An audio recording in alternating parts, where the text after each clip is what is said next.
안녕하십니까. 이번 시간에는 초대교회의 성경이 어떻게 확정되느냐를 알기 위해서 이 외경이라는 그런 문학 작품들을 좀 공부해 보려고 합니다. 신약 성경은 27권, 이 27권을 참된 그리스도교의 경전이다 해서 이걸 정경이라고 이야기를 합니다.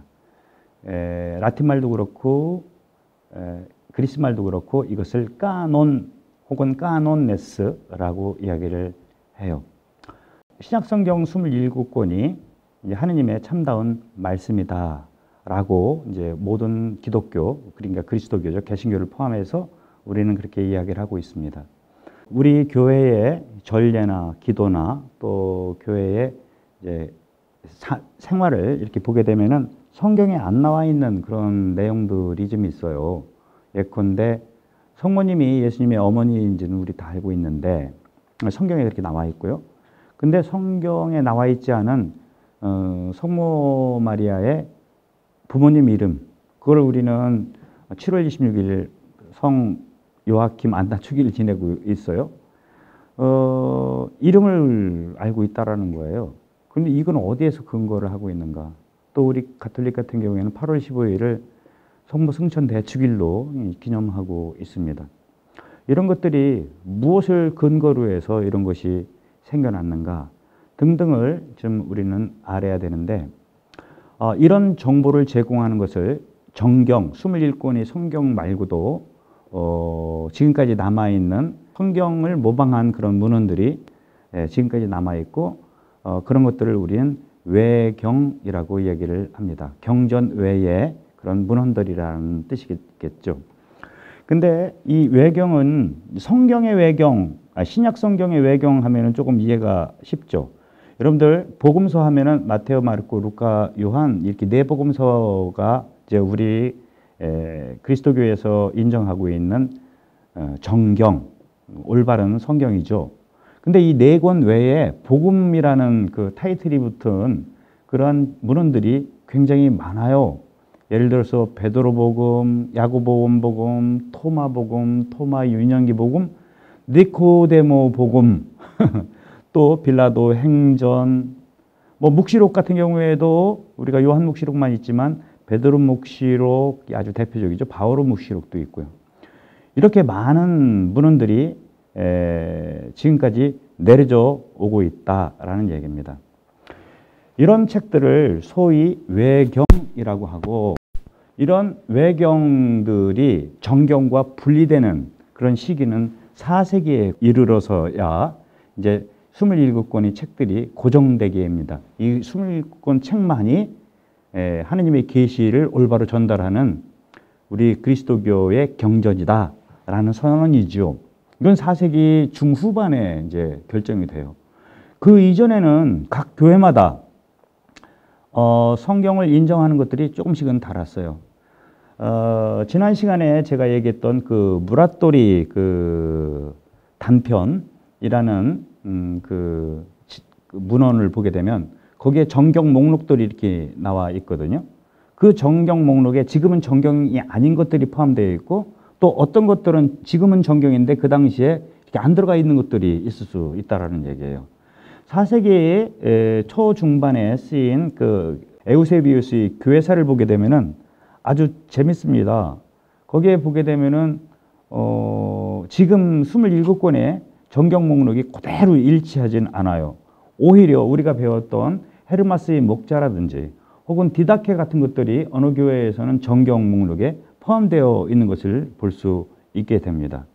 그래서 정경화 작업은 400년에 걸쳐서, 그건 너무 과장됐죠. 한 350년에 걸쳐서 그리스도교의 삶 속에서 녹아 있으면서 그들이 신앙의 규범을 가지고 이제 선택하게 되는 것이죠. 이것을 우리는 이제 정경이라고 하고, 이번 시간에는 정경 외의 것들을 좀 보려고 합니다. 좀 전에도 말씀드렸듯이 외경이죠. 이 외경은 비록 계시의 원천인 성경 안에 포함되어 있지는 않지만 성전의 또 다른 중요한 묵시라고 얘기를 할 수 있습니다.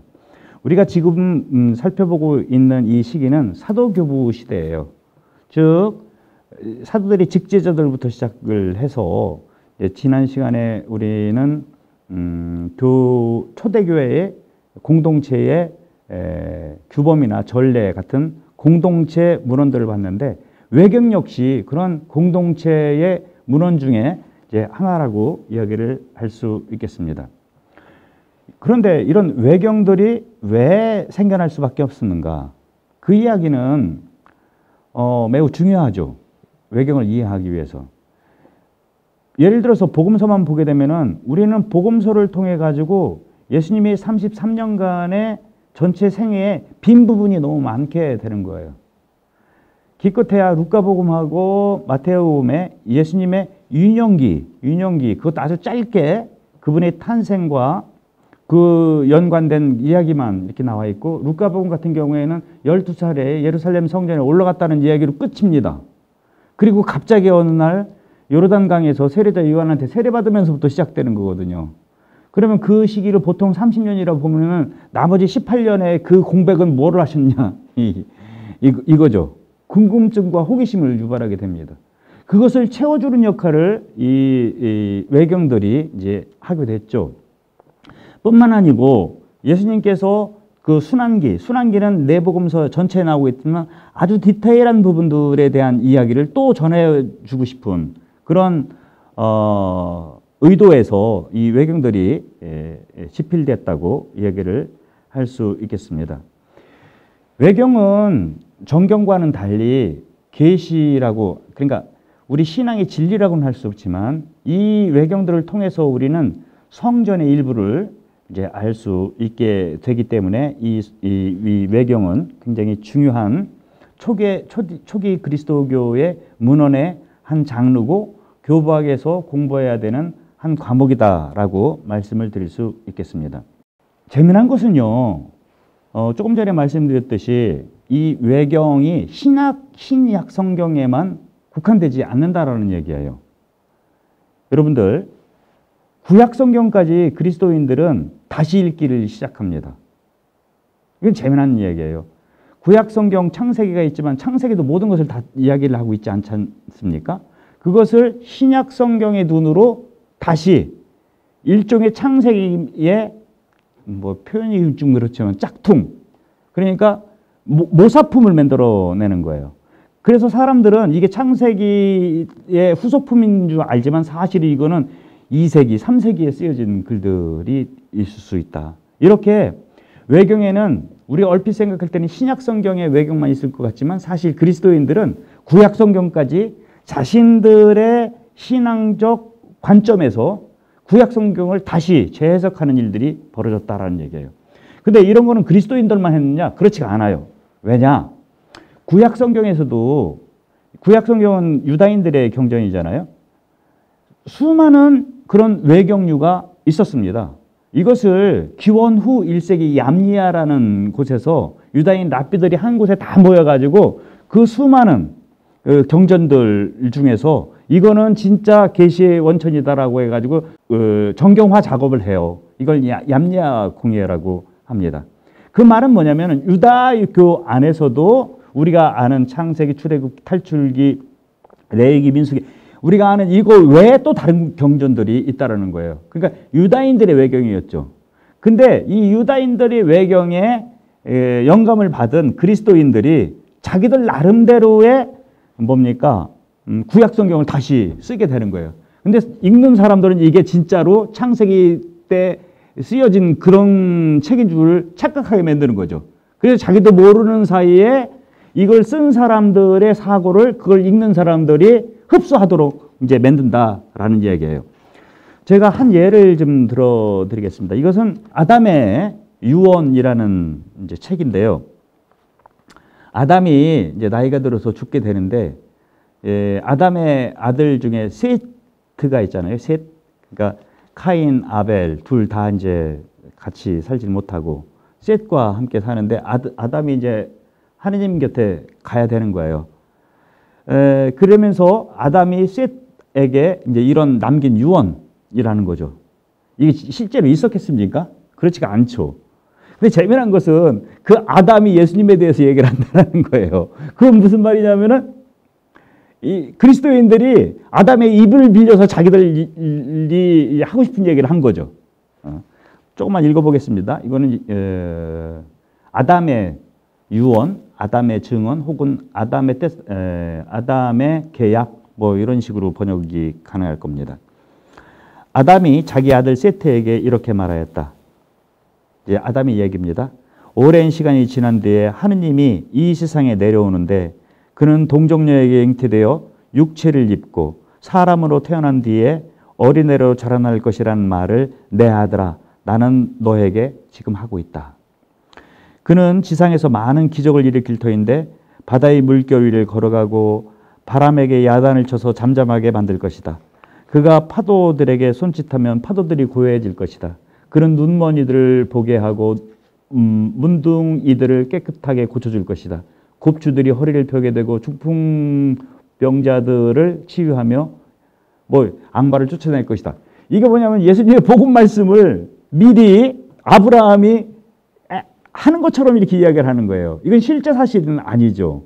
이 외경들이 이런 역할을 하고 있는 거예요. 그러니까 아까 말씀드렸듯이 외경이 만들어진 이유는 첫 번째가 호기심이나 빈 공간들, 그 정경이 다 가르쳐주지 않는 그 빈 공간들을 이제 채워주거나 혹은 이단들 같은 경우에는 이단들뿐만 아니라 이제 정통 신앙을 가진 사람들이라 할지라도 자기들의 생각을 이렇게 마치 소설처럼 이제 기존에 있는 이 아담의 증언 같은 경우에는 역사서죠. 역사서라는 모방 그 장들을 모방해서 자기들의 생각을 이제 그 안에 삽입시키는 이게 이제 외경의 특징이라고 얘기를 할 수 있겠습니다.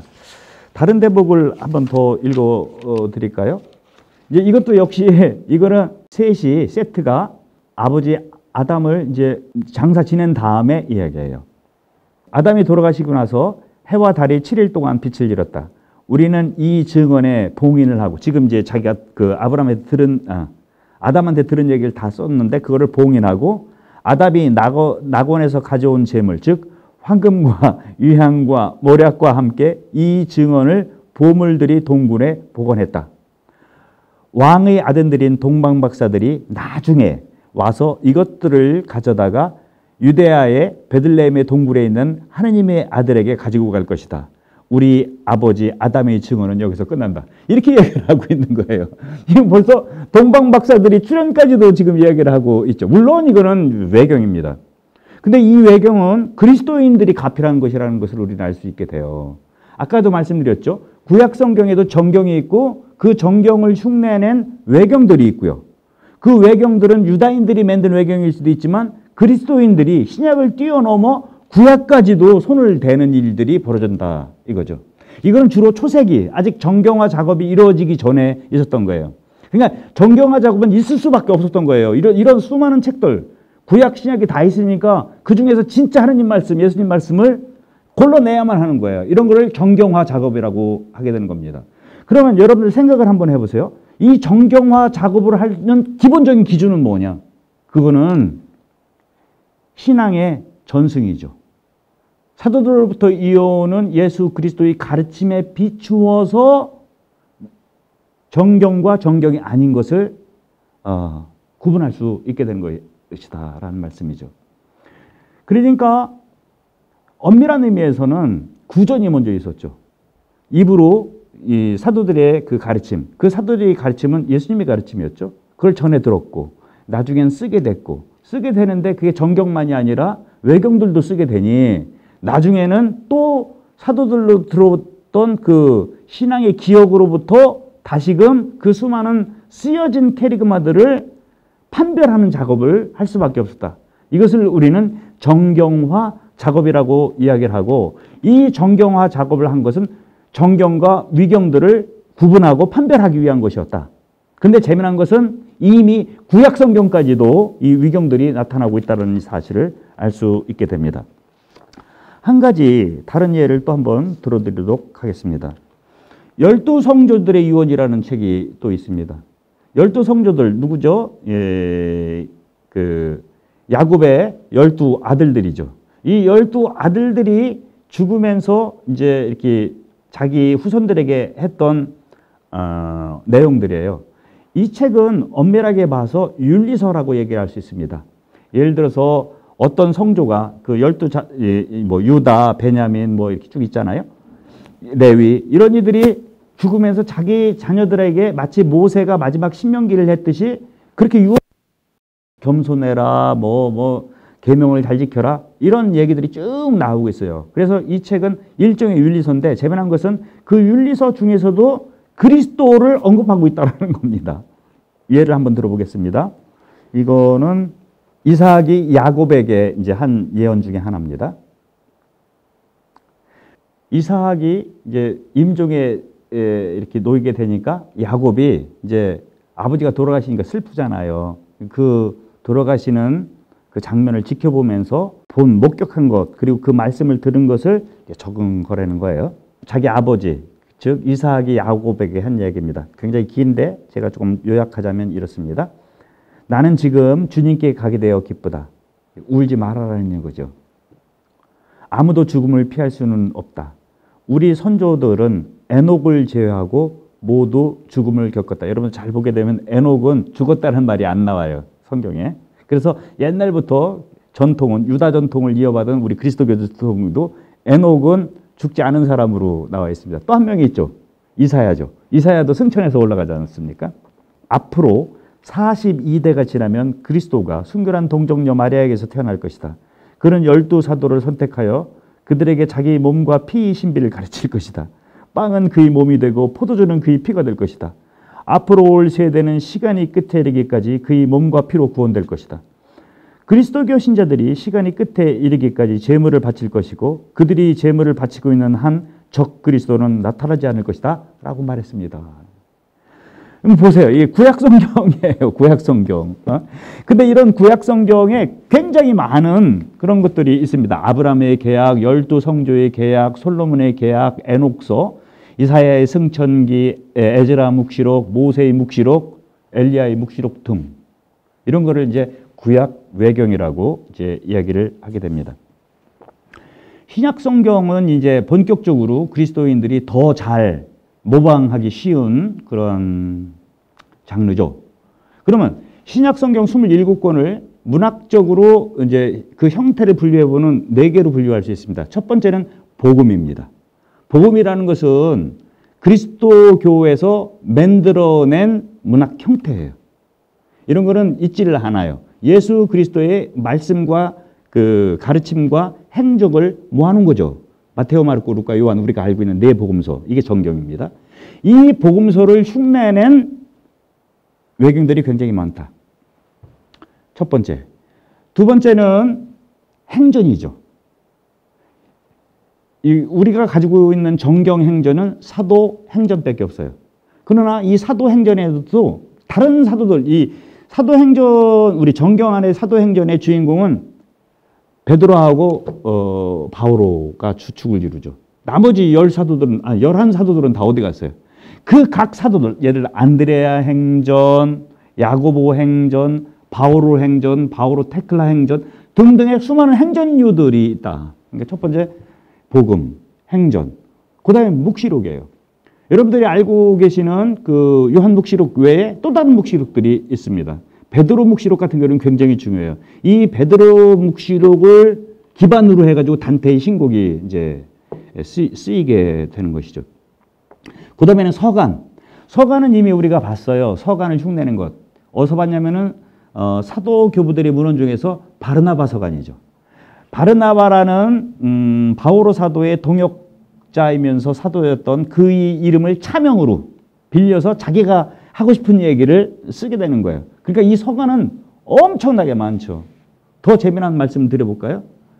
바오로 서간이 전체가 13권으로 보통 얘기할 때 13권 안에도 차명 서간들이 있었다라는 겁니다. 재미나죠. 초기에 쓰였던 데살로니가 1서, 뭐 로마서, 고린토서 이거는 확실히 바오로 사도가 썼어요. 근데 다른 서간들 예를 들어서 데살로니가 후서, 뭐 콜로새서 이런 것들은 바오로가 쓴 게 아닙니다. 바오로의 정신을 이어받은 후대 사람들이 썼는데 바오로 서간이라고 하고 있는 거예요. 그러니까 누가 차명 혹은 가명으로 썼다고 해서 그게 정경이 아니라고도 할 수 없다라는 겁니다. 이게 아주 재미난 점이에요. 대부분 외경 작품들은 차명으로 쓰이게 되는 건데 정경 중에도 이미 차명으로 쓰였다라는 사실을 알 수 있게 되는 것이죠. 예를 들어서 베드로 1서, 베드로 2서가는 또 틀려요. 요한복음 1서하고 요한서간 1, 요한서간은 1, 2, 3서가 있잖아요. 이 3서가는 완전히 다른 사람이 쓴 거예요. 그런 차원에서 보면은 그러니까 정경과 외경의 기준이 꼭 차명이냐 그렇지가 않느냐가 기준이 되지 않는다. 이것을 당대의 신앙의 전승을 통해 가지고 봤을 때 누가 썼건 상관없이 그리스도의 가르침의 그 진리에 맞다라는 것을 성전이 교회의 거룩한 전통이 판별해서 그거를 정경이라고 했다라는 점을 여러분들이 이제 아시면 될 것 같습니다. 조금 다른 얘기이긴 하지만 구약성경 얘기다 그때 말씀을 드렸어야 되는데요. 구약성경 여러분들 우리 천주교 구약성경 맨 앞에 이렇게 목차를 보게 되면은 쭉 이제 어떻게 되어 있냐면은 구약성경을 두 부분으로 나눠요. 첫 번째는 제1경전, 두 번째는 제2경전 이렇게 나눠 있어요. 제1경전은 어떤 책이냐면은 히브리말로 원래 다 쓰여 있는 것입니다. 그렇지만 제2경전은 히란말로 주로 그리스말이죠. 그리스말로 쓰여 있는 것들이에요. 그래서 개신교 사람들은 이 그리스말로 쓰여 있는 것들 예를 들자면은 뭐 에스겔서 또 뭐 마카베오 1, 2서 뭐 다니엘 묵시록 또 시라치대 또 솔로몬의 지혜서 이런 것들은 그이들은 성경 아니라고 해요. 개신교 사람들은. 근데 우리는 그걸 성경이라고 해요. 그 대신 제2경전이라고 하죠. 성경은 제1경전 플러스 제2경전이라는 겁니다. 개신교는 우리보다 7권이 작습니다. 그 대신 우리는 제2경전, 즉 정경의 한 부분이다라고 하는데 개신교는 그거를 위경이라고 해요. 그러니까 외경이라고 합니다. 그러니까 이 외경할 때 개신교 사람들이 하는 외경과 지금 제가 얘기하는 외경은 좀 다르다라는 사실을 참작하시고 들으시면 될 것 같습니다. 아까 아담의 증언 같은 경우는 우리는 외경이에요. 근데 개신교 사람들이 외경하면은 에스겔기 뭐 이런 걸 외경이라고 생각한다니까요. 언어의 혼란이죠. 외경이란 말은 원래 아포크리파라는 뜻입니다. 숨겨진, 잘 알려지지 않은 은밀한 뭐 이런 뜻인데 나중에는 거의 조작된 허위 뭐 이런 뜻으로 이제 부정적인 의미로 사용되는데 뜻은 그렇지만 우리 교부학에서는 성전의 한 몫을 차지하기 때문에 이건 역시 중요한 한 부분으로 이렇게 우리는 생각하고 있다라는 얘기입니다. 복음서 외경들 중에서 몇 가지 재미난 거를 좀 볼까 하는데 야고보 원복음이라는 복음이 있습니다. 이 야고보 원복음을 보게 되면은 제가 오늘 강의 시작 전에 요아킴 안나 이름이 어디 나오느냐 했는데 바로 이 야고보 원복음입니다. 요아킴은 이 외경에서 나오는 얘기를 조금만 그냥 줄거리 말씀드리자면 그래요. 마리아의 아버지는 요아킴인데 성전의 재관이었었습니다. 사제. 근데 늦게까지 애가 없어요. 그러니까 늘 그 자기 부인 안나와 시름에 빠져 있게 되죠. 근데 뭐 사회적 덕망도 높고 부유하고 행복한 요건을 다 가지고 있는데 이제 후손이 없게 되는 거예요. 그러던 차에 가브리엘 천사가 나타나요. 그래가지고 똑같이 마리아에게 수태 고지를 하는 것처럼 요아킴과 안나에게 나타나서 한 아기를 낳을 것이라는 그런 예고를 받게 되고 그래서 태어난 게 이제 성모님이죠. 성모님은 어렸을 때부터 남달랐어요. 여러분들 이 외경들을 보게 되면 좀 과장이 많고요. 조금 우화적이고요. 조금 만화적이고 하여튼 그렇습니다. 근데 성모님은 그냥 어렸을 때부터 이미 천사들하고 그냥 뭐 이제 통성명하고 이제 친구들이 천사들이야. 근데 이제 3살째가 됐을 때 자기 혼자 성모님께서 그 뭐죠? 자기 온 생애를 하느님께 바치겠다 그래가지고 자기 스스로를 하느님께 봉헌합니다. 이게 성모 자원축일의 근거가 돼요. 그래서 3살에 어떻게 되냐면은 예루살렘 성전에 이제 들어가서 거기서 보호를 받죠. 뭐를 보호받아요? 동정성을 보호받죠. 근데 이제 성모님이 이제 자라나게 되면서 첫 번째 이제 여인이 될 때가 된 거예요. 이제 아기였을 때는 사제들하고 같이 살았으면 됐는데 이제는 이제 초경을 하게 되는 겁니다. 이제 여인이 되게 되는 거예요. 그러면 어떻게 해야 돼? 결혼을 해야 되는 건데요. 성모님은 이미 하나님께 바쳤잖아요. 이 책에 의하면.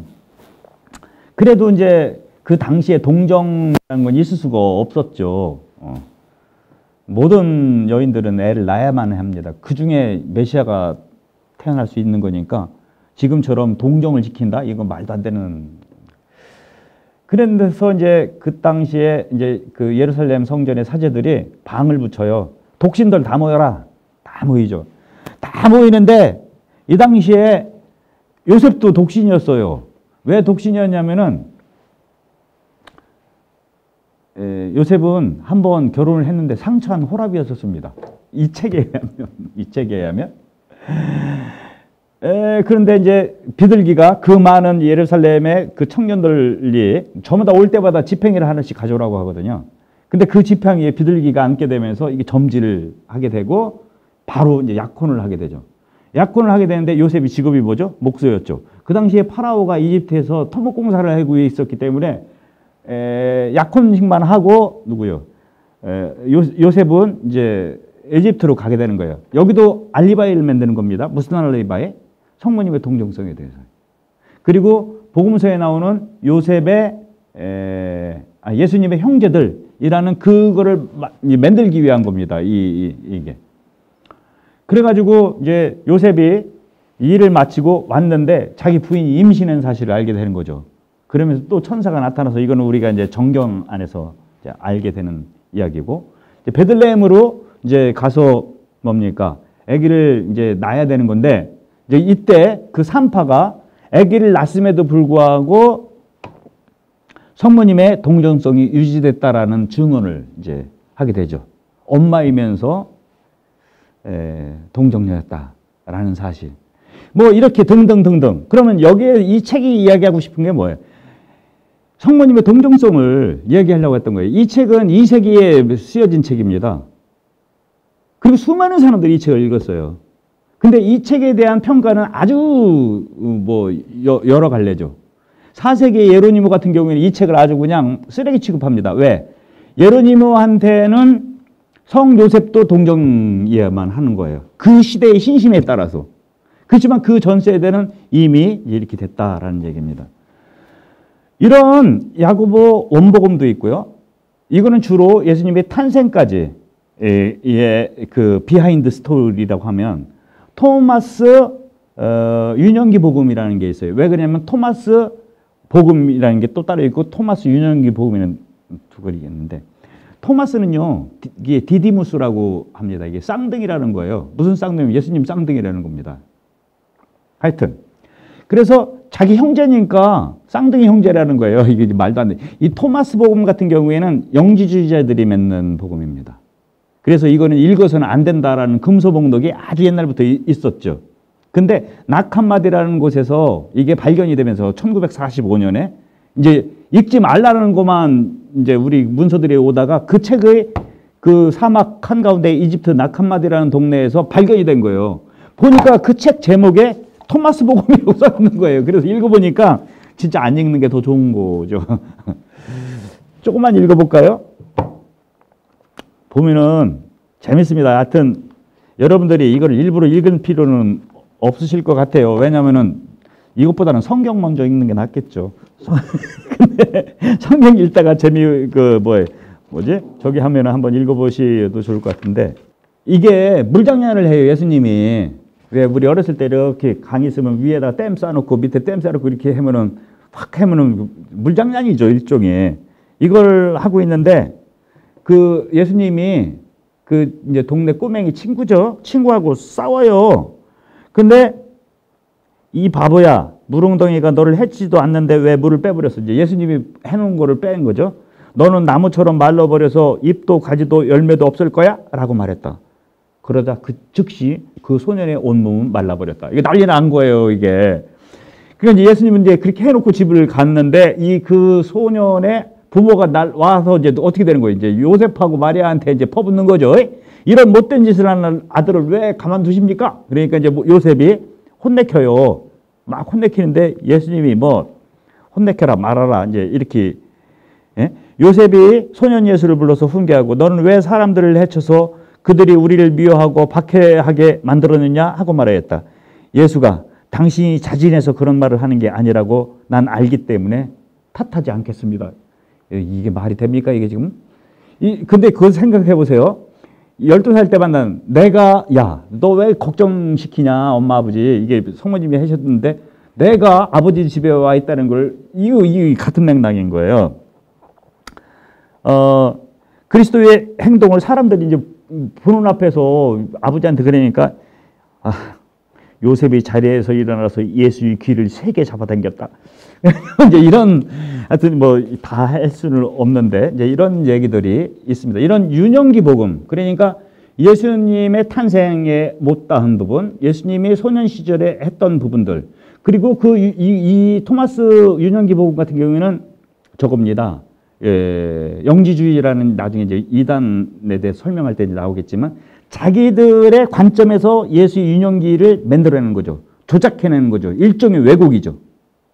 정경화 작업은 이 왜곡을 빼내고 진짜 것만을 그게 이제 4세기에 이루어졌다라는 얘기예요.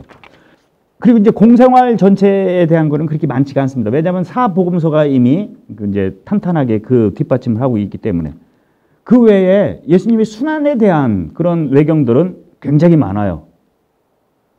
순환의 구체적인 묘사라든지 아니면 우리 재미난 거 있죠.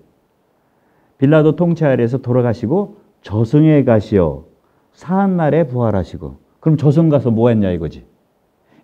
여기 가면은 니코데모 복음 같은 경우에는 예수님이 저승 가서 한 내용들이 나와요. 그러면 저승의 그 대마왕과 이제 단판을 지시고 예수님이 부활하시기 전까지 이 책에 의하면 아담 이래 모든 선한 이들이 천국문이 닫힌 상태였기 때문에 가지 못한 거예요. 그렇지만 예수님이 거기에 가서 악을 물리치시고 그 저승의 세력까지도 당시 통치권 아래 두셨다 이거죠. 3일 동안에. 그래서 아담부터 시작해서 수많은 성도들을 다시 당신이 이제 빼내서 하느님 나라로 이제 올라가게 됐다. 뭐 이런 내용이 니코데모 복음이라고 이야기를 할 수 있습니다. 또 뭐를 읽어드릴까요? 목수 요셉이 이야기라는 게 있어요. 이제 아버지가 주인공인 거예요. 이제 목수 요셉이 어떻게 돌아가시는지. 그때 예수님께서 요셉 성인을 위해서 기도하시고 바로 이제 그 목수 요셉을 천당으로 이제 들어가게 아들 예수가 하게 된 거예요. 그러면서 거기서 했던 그 기도문이 있고 바로 이 목수 요셉 이야기를 통해 가지고 우리 임종자들의 주보 성인이 누구죠? 성요셉이죠. 성요셉. 그 기원이 바로 이 목수 요셉 이야기를 통해서 나타나게 됩니다. 마리아 승천기. 성모님이 돌아가신다는 거예요. 이 소문이 퍼지니까 12사도들이 뭐야 하여튼 등기인가 뭐 빠른 속달 편지를 통해 가지고 전 세계에 퍼져 있던 그 이제 뭐라 그래 이제 다 모이셔요. 그래가지고 마지막 임종을 바라보고 3일 동안 사도들이 기도를 하고 있는데 3일째 되는 날 천사들이 내려와서 성모님의 시신을 돌아가신 육신을 가지고 이제 천상에 이제 하늘로 높였다. 뭐 이런 얘기들이 있죠. 이런 거는 유년기 복음의 또 하나의 그 아류, 유년기 복음의 모방문학이라고 얘기를 할 수 있겠습니다. 그 외에도 이제 행전류가 있죠. 행전류 하면은 아까 제가 말씀드렸듯이 사도행전밖에 없죠. 그러나 이 사도행전 말고요. 굉장히 많습니다. 제가 여기 대충 적어온 것만 해도 바오로 행전, 바오로 테클라 행전, 베드로 바오로 행전 이게 책 한 권입니다. 요한 행전, 안드레 행전, 토마 행전, 다테오 행전, 필리포 행전, 마테오 행전, 바르토로메오 행전 등등. 제가 다 얘기를 할 수가 없을 정도로 이렇게 많이 있어요. 주로 사도들의 이 행전류는 주로 열교적 기원, 즉 자기들의 종파의 정통성을 내세우기 위한 목적으로 저술된 것들이 많지만 후대에 쓰인, 즉 3세기 후반부터 4세기 초반에 쓰인 외경류 같은 경우에는 정통교회의 작가들에 의해서 그 당시에 있는 신심들 있죠. 그 당시에 예를 들어서 어떤 정통교회가 하고 있는 신심 행위들, 예를 들어서 묵주신공이라 합시다. 묵주기도. 이것을 사도들의 행전으로 하는 거예요. 그래서 자기들이 지금 하고, 묵주신공 당연히 지금도 해야 되고 좋은 거잖아요. 기도의 한 부분이지만 이것이 좋으니까 하라는 것보다도 사도들이 만들었고 하라고 했다. 라고 하면 정통성이나 그 영적 권위가 더 올라가죠. 그래서 이런 특정 신심 고치를 위해서도 쓰인 사도들의 행전류가 있다. 그러니까 잘 보셔야 돼요. 어떤 행전은 진짜로 이단들이 자기들의 잘못된 생각을 심어주기 위해서도 쓰지만 어떤 거는 후대에 있었던 것들을 사도들의 이름으로 더 많은 사람들이 친근하게 받아들일 수 있도록 그런 유의 책들도 쓰이게 된다라는 그런 말씀입니다. 베드로 행전은 아주 재밌어요. 베드로 행전을 근거로 해서 쓰여진 책이 있죠. 저 폴란드 작가 그 책 이름이 뭐냐? 그게 도미네 쿠오바디스 도미네. 주님 어디로 가시나이까. 이게 소설이죠. 영화로도 그 모티브가 바로 이 베드로 행전을 통해서 이제 되는 거라고 얘기해요. 이처럼 외경들은요, 후대의 성미술, 성예술에, 그리고 소설류, 이런 이야기책, 이런 거에 굉장히 많은 영향을 끼쳤다고 할 수 있겠습니다. 묵시록 외경은요, 요한묵시록 말고 베드로 묵시록이라는 게 있어요. 베드로 묵시록은요, 무라토리 그 단편을 보게 되면 요한묵시록 다음입니다. 그러니까 초세기에는 어떤 교회에서는 베드로 묵시록을 정경에 포함시키기도 했다라고 이야기를 하고 있습니다. 아까도 말씀드렸듯이 베드로 묵시록은 지옥에 대해서 이렇게 쭉 나와요. 지옥의 아주 그냥 그 파노라마. 그러니까 이건 뭐냐면 죄 짓지 말라는 겁니다. 조금 읽어보면은 나는 다른 쪽에 소름 끼치도록 슬픈 모습을 보았습니다. 벌받는 곳이었습니다. 벌받는 이들과 그들을 고문하는 천사들은 모두 검은 옷을 입고 있었습니다. 그곳의 공기조차 검은빛이었습니다. 그들 중에 어떤 이들은 혀에 매달려 있었는데, 무슨 말이냐? 혀를요, 이렇게, 좀 잔인할 수 있나? 하여튼, 이 혀를 기둥에다 매가지고 못으로, 이 사람들은 누구겠어요? 혀 잘못 놀린 사람들이죠.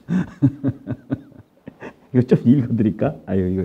나중에 이 시즌 1이 끝나게 되면은 재미난 책들은 따로 제가 이렇게 같이 책을 읽으면서 여러분들과 이렇게 이야기할 기회가 있을 겁니다.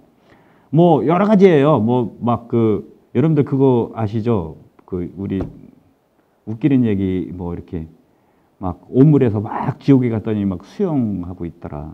근데 이제 그렇게만 할 거면 지옥도 살만했다 했는데 그랬더니 종치면서 이제 휴식 끝하면서 이제 이렇게 했다는데 이거는 나와 있지 않은데 이런 류의 각종 벌들이 이제 쭉 이렇게 나와 있습니다. 그러니까 초대교회 신자들한테 어떻게 보면 윤리적인 각성을 시키기 위한 것이라고 이야기를 할 수 있겠습니다. 외경들이 정경이라고는 할 수 없죠. 그렇지만 이런 것들이 우리 교회의 성전의 한 몫을 이루고 있고, 그렇기 때문에 교부학에서는 이 외경들도 중요한 공부의 연구의 한 주제로 삼고 있다는 점입니다. 외경이 재밌다고 해서 외경 읽으시면 안 되고 성경을 더 많이 읽으시길 바랍니다. 그럼 다음 시간에 또 다른 문헌을 보도록 하겠습니다. 감사합니다.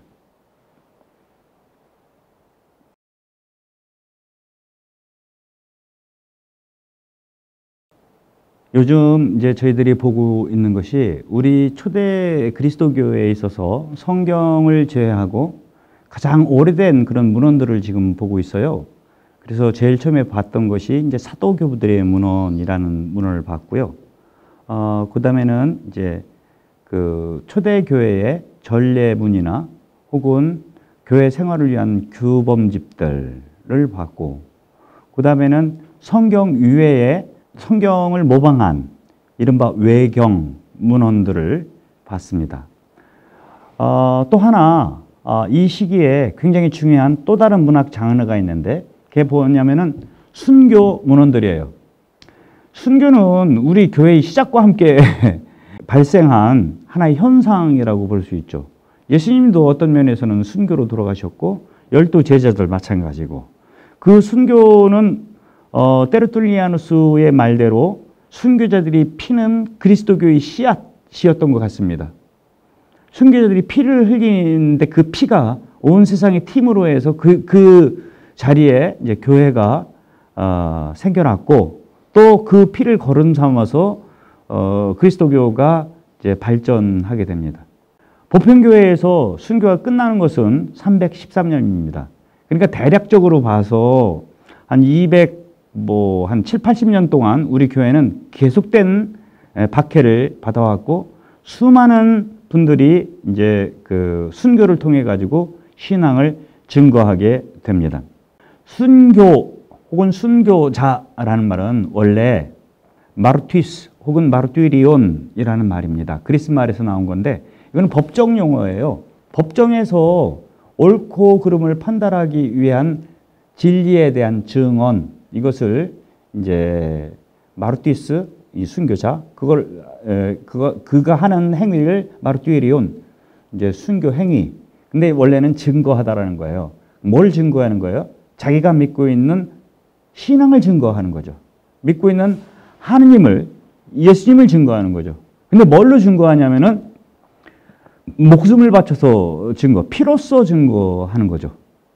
그리고 지난 시간에 말씀드렸듯이 증거는 했지만 돌아가시기까지는 안 했던 분들을 우리는 콘페소르, 하나는 마르투이르, 순교자, 거기에 이제 대당되는 말로 증거자, 콘페소르라고 이야기를 한다라고 이제 미리 말씀을 드렸는데, 초대교회는 이 순교자들의 죽음을 그냥 옆에서 지켜보지만 않았어요.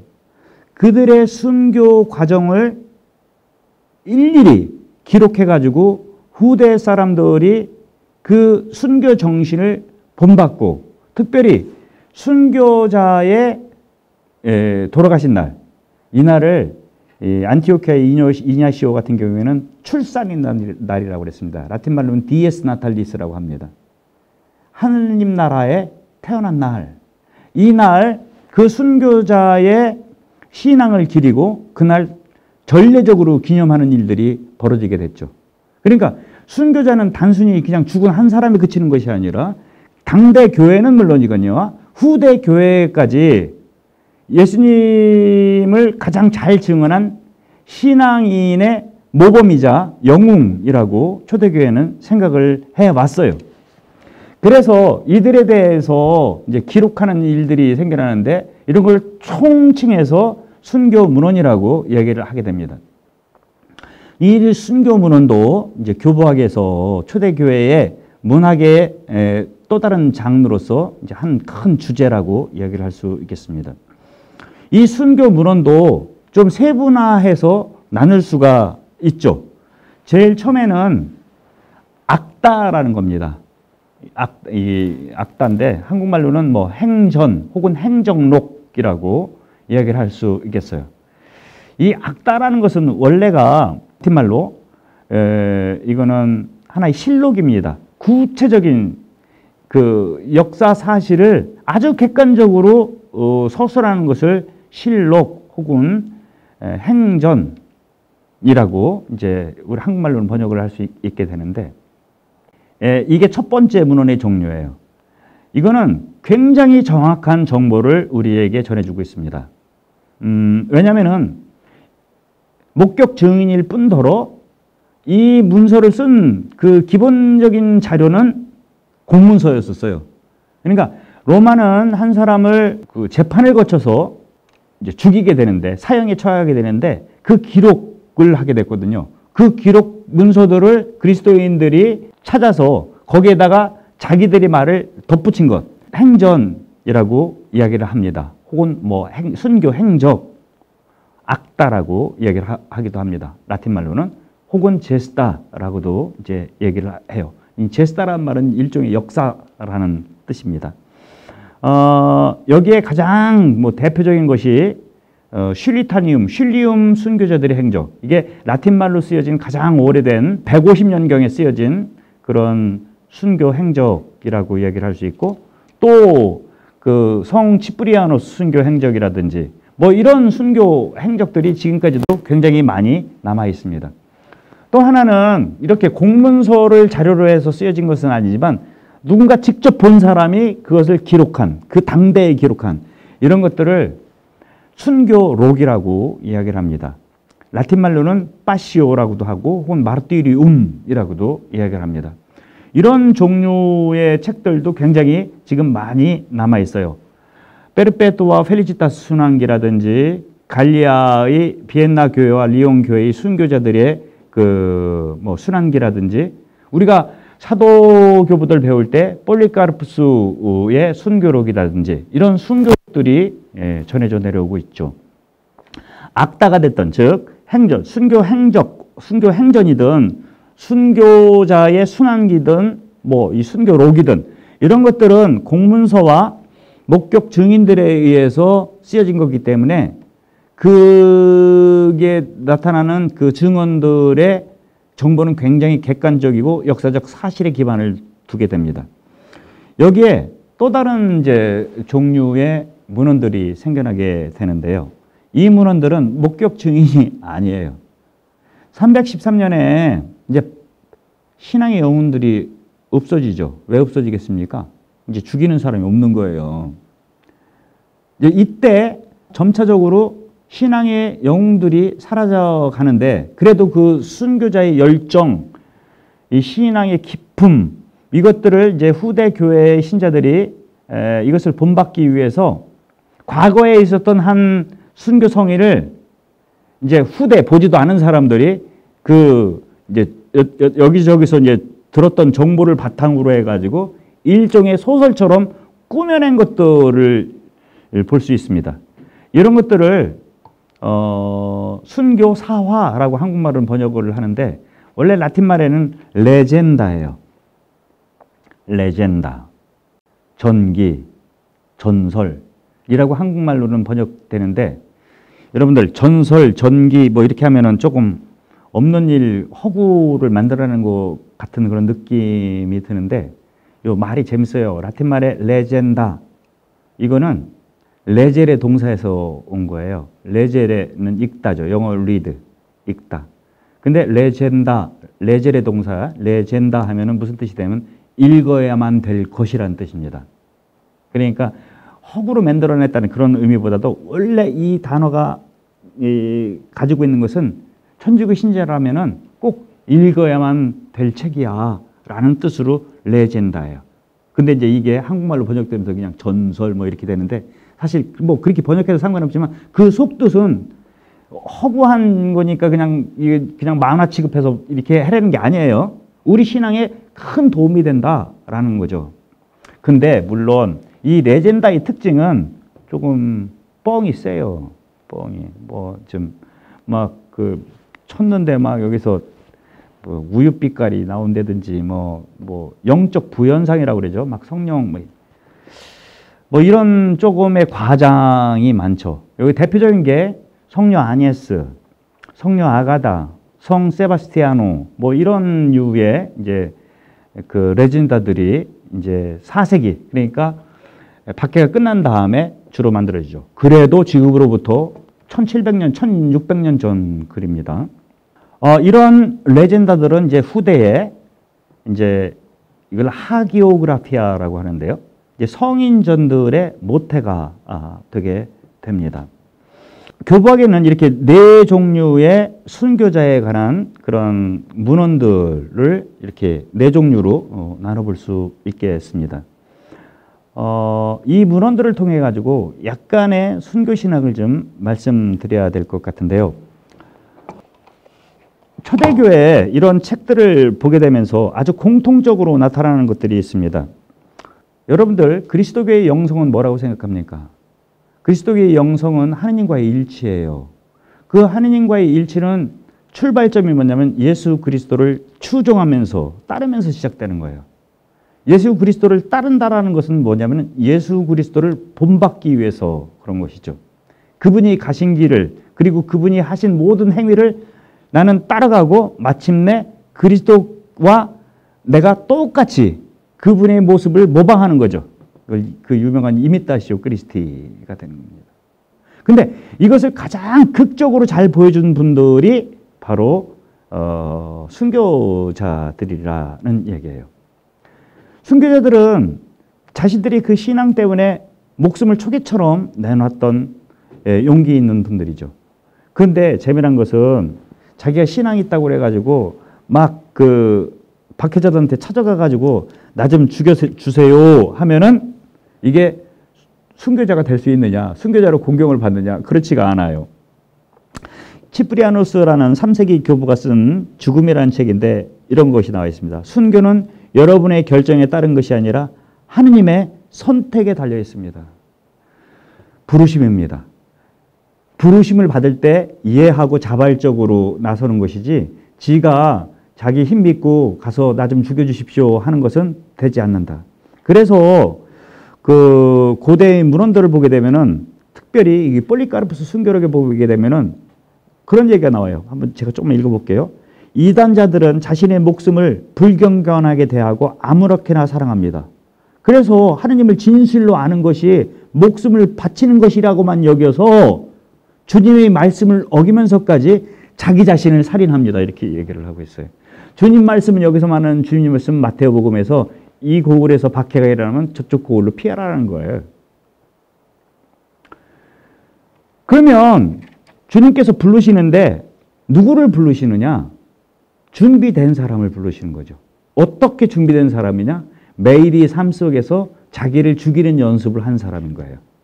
이 죽이는 연습을 한 것을 뭐라고 하냐면은 소망의 순교, 양심의 순교, 요즘 말로는 백색 순교라고 해요.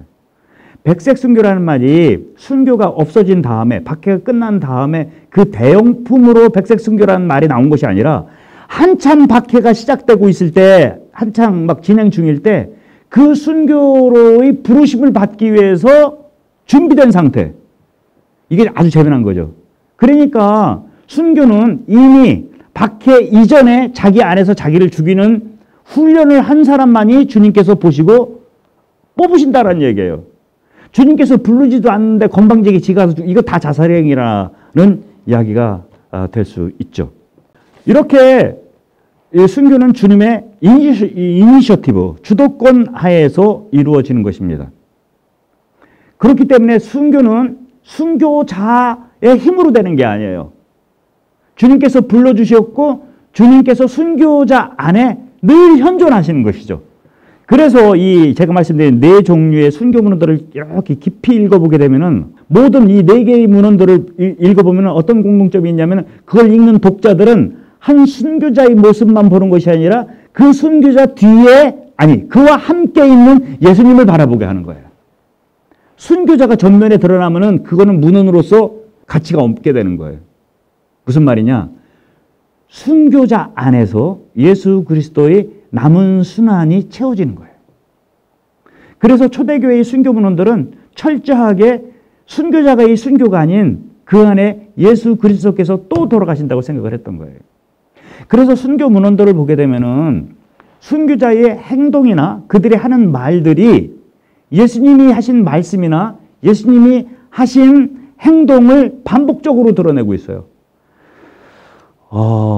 우리가 제일 처음에 했던 그 폴리카르푸스 순교록 같은 경우는 아주 대표적인 예입니다. 폴리카르푸스가 이제 잡히게 되는데 유다가 배반했듯이 폴리카르푸스가 세례 준 사람의 배반에 의해서 됩니다. 그리고 예수님께서 예루살렘 입성하실 때 이렇게처럼 노새를 타고 이제 들어오게 돼요. 예수님 당나귀지만. 그리고 그분을 폴리카르푸스 성인을 신문했던 사람 이름이 헤로데예요. 사람들은 이것을 읽으면서 예수님을 떠올릴 수밖에 없게 되는 거예요. 그러면서 폴리카르푸스는 예수님이 하셨던 것처럼 그 가상 7월을 반복해요. 이런 일들은 교부 문헌인 이 순교 문헌에만 나타나는 것이 아니라 제일 첫 번째 순교자인 스테파노한테도 여실히 드러나요. 주님, 저들 용서해 주십시오. 예수님의 가상칠언 중에 하나죠. 주님, 제 영혼을 받아주십시오. 이거 마찬가지죠. 이런 일들이 계속해서 반복해서 나타난다. 저는 교부학을 공부하는 사람으로서 지금으로부터 2000년부터 시작을 해서 1700년까지 전에 있었던 이 순교 문헌들을 주로 읽잖아요. 읽는데 한국의 순교 성인들을 읽으면 똑같아요. 너무 재밌죠. 똑같습니다. 고유 명사만 틀려요. 시대와 장소만 틀리고 순교자의 이름만 틀릴 뿐이지 그 형식은 똑같습니다. 예를 들어서 우리 정약종 복자 돌아가실 때 물 달라고 그래요. 그랬더니 그냥 막 뭐라고 하죠. 그러니까 정약종 내가 목말라서가 아니라 주님 본받기 위해서 이렇게 하는 거다. 이런 얘기를 하게 되는 거예요. 순교는 철저하게 예수 그리스도가 한 순교자를 휘감은 상태입니다. 그래서 박해를 당하면서도 어떻게 돼? 안 아픈 거예요. 안 아픈 거예요. 만약에 아프다고 한다면 그건 뭐가 되는 거예요? 그거는 순교가 안 되는 거예요. 성령과 함께 체포되고, 이게 때르툴리아루스마입니다. 성령과 함께 체포되고, 성령과 함께 신문받고, 성령과 하나 되어 돌아가시. 그래서 나중에 성령의 몫을 차지하고, 이게 순교자예요. 그러니까 바울 사도가 말씀하셨듯이 이제는 내가 사는 것이 아니고 내 안에서 그리스도가 사는 것입니다라는 것이 가장 확실히 드러나는 게 순교다. 그래서 순교자가 하는 일은 뭐예요? 나를 완전히 비우는 겁니다. 나를 비운 만큼 어떻게 되는 거예요? 그리스도가 나를 꽉 찬 거죠. 그래서 내 몸을 이용해서 그리스도께서 또 돌아가시는 것이죠. 이게 우리는 매일 이 신비를 체험합니다. 어디를 통해서? 미사를 통해서. 우리가 바친 볼품없는 그 빵 조각이 빵이기를 거부하는 순간에 그 안에 그리스도의 몸이 꽉 차는 거죠. 이게 순교 영성의 핵심입니다. 이렇기 때문에 이 순교 영성은 단지 순교자들의 영성이 아니라 후대 우리 가톨릭의 모든 영성의 근간이 된다라고 이야기를 할 수 있겠죠. 그리스도와 하나 되는, 일치하는 그 모습을 가장 영웅적으로 잘 보여준 사람들을 우리는 순교자라고 이야기를 할 수 있다. 그리고 이 순교자들은 교회 안에서 이루어지게 됩니다. 한 순교자가 잡히게 되면은 온 교회가 그를 위해서 기도합니다. 그와 연대하고, 이 순교자들을 아틀레타라고 해요. 그리스 말로는 뭐냐면은 우리 김연아 선수가 이렇게 막 트리플 악셀할 때 우리가 조마조마하게 다 보잖아요. 우리 올림픽에 나갔지만 우리 한국을 대표해서 간 거예요. 그것처럼 한 순교자가 박해의 현장에 가 있을 때 온 교회는 그를 위해서 기도합니다. 영적인 연대, 정신적인 연대뿐만 아니라 물질적인 도움까지 주는 거예요. 뭐 해라고? 응원하는 거예요. 박수 치는 거예요. 그리고 한 순교자가 돌아가시게 되면은 이 당시는 아직 고해성사가 확정되지 않았을 때예요. 그때 돌아가신 그 순교자에 의해서 죄인들이 다시 교회에 들어올 수 있다. 그리고 그걸 용서해 주는 권한을 주교들이 가지게 되는 겁니다. 놀라운 일이죠. 그래서 순교자는 한 사람의 순교가 아니에요. 교회, 이거를 많은 교부들은 뭐에 비유하냐면 마카베오죠. 마카베오에서의 7 아들들의 엄마. 여기서 나온 사상이 자모이신 선교회입니다. 자비로우신 엄마이신 교회. 그 엄마이신 교회의 7 아들들이 바로 순교자들인 것이죠. 이 7 아들들은 엄마의 적극적인 그 영적 서포트가 없이는 있을 수 없었다라는 것이죠. 이게 순교의 또 다른 이 순교 문헌들을 통해서 우리가 이제 볼 수 있는, 찾을 수 있는 묵상거리라고 얘기를 할 수 있겠습니다. 이렇게 순교는 어떤 면에서 그 죽음 자체가 아니에요. 아우스팅 성인은 순교자의 죽음이 순교자를 만드는 것이 아니라 순교의 이유가 순교자를 만든다 얘기를 합니다. 이 순교의 가장 핵심적인 뭐냐면 사랑의 증거예요. 그게 뭐냐? 하나님은 사랑이시잖아요. 그래서 이 순교 행전들을 보게 되면은 예를 들어 폴리카르푸스 같은 경우에는 잡으러 온 그 포졸들에게 사랑을 베풀어요. 나 안 도망가니까 야, 먼 길 오느라고 수고했다. 밥 차려준다고. 이 똑같은 게 우리나라에서 벌어져요. 최경환 우리 성인 포졸들 왔는데 그냥 아야 이게 좀 풀어줘. 우리 밥 해줄 테니까 밥 먹고 이제 가자. 우리가 다 살자고 하는 거 아니냐? 뭐 이런 말은 이제 제가 꾸며낸 얘기지만 전체적인 분위기는 그렇다라는 거예요. 사랑의 실천인 거예요. 그러니까 틀린 거죠. 누구랑? 테러리스트들이랑. 테러리스트들도 그 열심히 한 사람들이에요. 지들 믿는 신유에서 막 폭탄에 몸에도 폭탄 두르고 가서 하잖아요. 근데 우리는 그들 보고 성인 순교성인이라고 안 해요. 왜? 그 안에 미움이 있으니까요. 증오가 있으니까요. 복수가 있으니까요. 하느님을 증거하는 거예요. 하느님. 그 하느님을 요즘 세상에서 가장 잘 증거하는 게 누굽니까?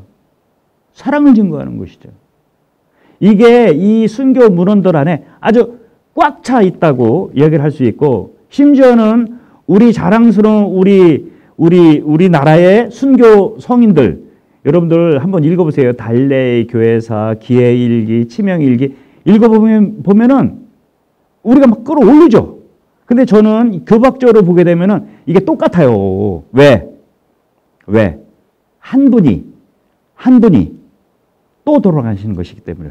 그 한 분은 누구예요? 예수 그리스도죠.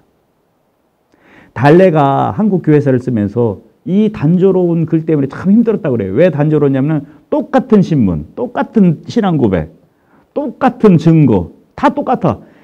달래 교회사를 보게 되면 수많은 순교 열전이죠. 근데 보면은 다 핵심은 같다라는 거예요. 그래서 이 불란서 말로는 이 모노톤이라고 얘기를 해요. 이 달래는. 근데 그 단조로움, 한국말로는 단조로움이죠. 단조로움일 수밖에 없는 게 한 분의 순교이기 때문에 그래요. 바로 예수 그리스도의 순교죠. 단 수많은 순교자들 안에서. 그 똑같은 게 바로 이 순교 문헌들 안에서, 교부들의 순교 문헌들 안에서 나올 수 있다라는 얘기죠. 그런 의미에서 이 순교 문헌들은 우리 시대에도 계속 읽혀져야만 하는 거예요.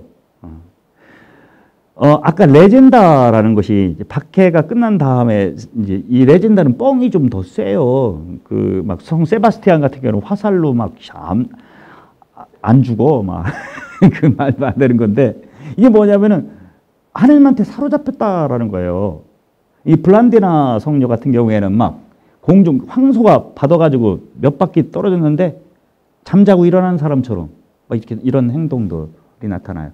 그 이면에 과장 같지만 그 이면에 숨은 그 신학을 빼내는 것, 이것을 우리는 순교 신학이라고 이야기하고, 이것을 교부학의 한 장르라고 이야기를 할 수 있게 됩니다. 근데 이 4세기에 들어서는 이런 레전다도 이제 만들어내지만 또 다른 게 생겨나요. 그게 뭐냐면은 문학적으로는 이렇게 가상의 영웅들을 다시 재창출할 수 있지만 실질로는 없잖아요. 그러면서 생겨나는 게 나중에 이제 얘기하겠지만 수도원 운동이 생겨나기 시작합니다. 왜? 여태까지는 죽음을 통해서 예수 그리스도를 증거했는데 이제 죽여주는 사람이 없으니까. 그러니까 자기 자신을 죽이는 일들이 벌어지게 되는 거예요. 이러면서 양심의 순교, 소망의 순교, 백색 순교가 다시 부각되게 되는 것이죠. 이런 차원에서 보게 되면은 이 백색 순교, 양심의 순교, 매일의 순교는 박해 시대 때는 박해를 준비하기 위한 과정이었고, 박해 시대가 끝난 다음에는 박해의 지속으로 계속됐다라고 이야기를 할 수 있겠죠. 박해의 준비든 박해의 지속이든 이 모든 것 안에는 우리 신앙인들이 예수 그리스도를 따르고 예수 그리스도를 본받고 마침내 나 자신을 예수 그리스도께서 완전히 휘감도록 하는 근본적인 이상을 담고 있다라고 얘기를 할 수 있겠습니다. 이게 바로 이제 순교 문헌이라고 할 수 있고, 교부들에게 있어서도 굉장히 중요한 한 장르라고 얘기를 할 수 있겠습니다. 여태까지 한 것이 이제 초세기에 있었던 가장 먼저 쓰였다고 얘기할 수 있는 그런 문헌의 종류들입니다. 다시 잠깐 정리하면 사도교부들 문헌 우리 함께 잠깐 봤고요. 그 다음에는 이제 초대 교회의 규범과 전례문들, 신앙 고백문들 받고, 이제 외경류를 받고, 그 다음에 이제 순교자들의 문헌 이렇게 받습니다. 이제 다음 시간부터는 이제 2세기에 관한 문헌들을 함께 보도록 하겠습니다. 이게 100년 동안 우리 거 대충 본 거예요. 감사합니다. 다음 시간까지 안녕히 계세요.